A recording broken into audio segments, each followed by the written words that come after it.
Maksud mungkin lagu Gerahas ada Kak Edi? Tak mungkin lagu dah.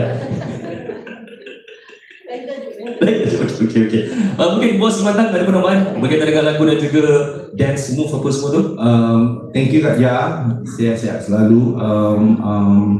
Untuk segmen seperti saya kata awal tadi, belum kita finalize lagi. Saya kena cari tempat tenang untuk fikirkan segmen dengan apa nak buat. Tapi it will be a good one, okay? For the fan, untuk macam Azhar kata tadi, semua kawan-kawan media, kita nak you datang as early as batch media yang sokong ini. Come with stylo. That night is your night as well. Celebrate yourself. And segment lagu and the rest nanti kita akan announcement. Alright. Boleh cerita pasal dress code. Ada best dress ke bos? Best dress ni kena tanya Gempak, sebab selalu Gempak yang buat. Ada Gempak ni Syazwan atau wakil Gempak ni? Ada wakil Gempak? Tak ada. Ada betul. Ada Gempak. Itu tak tahu apa bos. Oh itu. Okey, mungkin nanti saya borak dengan bos Alright. Kak Syah, ada lagi soalan? Ya. Iman, nanti dress code ni catwalk, Iman tak takut ke akan jadi macam AJL sebelum ni? Kakak, saya Sat Kelly. Mungkin ada beza catwalk dan catwalk kak? Bos. Sebenarnya saya, ini jujur dari saya bukan big fan of AJL.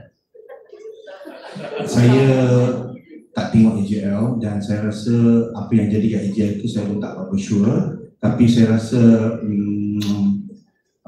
kalau boleh lah kita be who we are, kita tengok balik IC kita and be who we are, itu yang paling jujur dan ikhlas. Sebab yelah sekarang pun dunia cash kan, so be careful.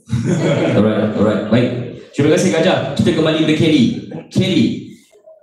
Kalau cerita pasal Elite, okey. Kelly, bangun Kelly. Kelly pun ada beberapa buah lagu yang memang popular. Lepas tu lagu Elite Kelly ada -1 Kelly, okey. Semua lagu Kelly guys.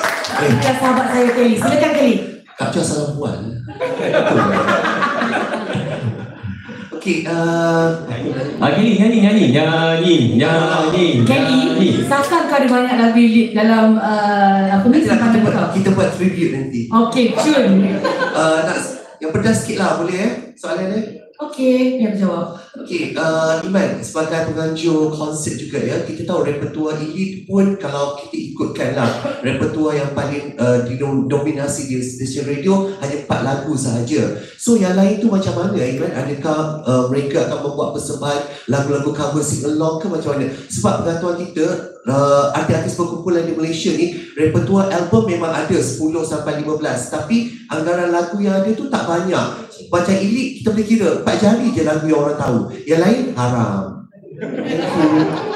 Okay, seperti tadi kita kata, our fan beli kaset CD, dia akan tahu lagu-lagu tu. Tapi kalau kita tidak gunakan platform ini untuk menyanyikan lagu yang jarang dibawakan, okay, sampai bila kita pun tak boleh bawakan lagu ni. So kalau radio dah main 4 lagu, esok radio please tolong main lagu-lagu yang lain, okay? Itu pertama, bantuan. Juga kepada dekat social media mungkin boleh add lagu-lagu yang lain, betul tak? Tapi sebenarnya konsep ni adalah platform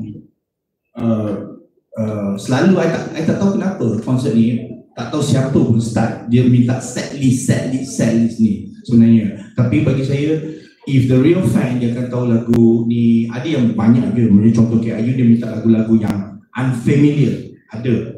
Cuma this is the time untuk, bukan Elite saja, untuk ada artis juga bawakan lagu yang unfamiliar supaya lagu tu bila sometimes dengar tak berapa sedap in the rakaman, tapi when you do it in live akan jadi change, akan jadi sedap. So I rasa benda ni is two-way traffic between the artist dengan kita and also the musician untuk menghappeningkan lagu yang jarang-jarang dibawakan.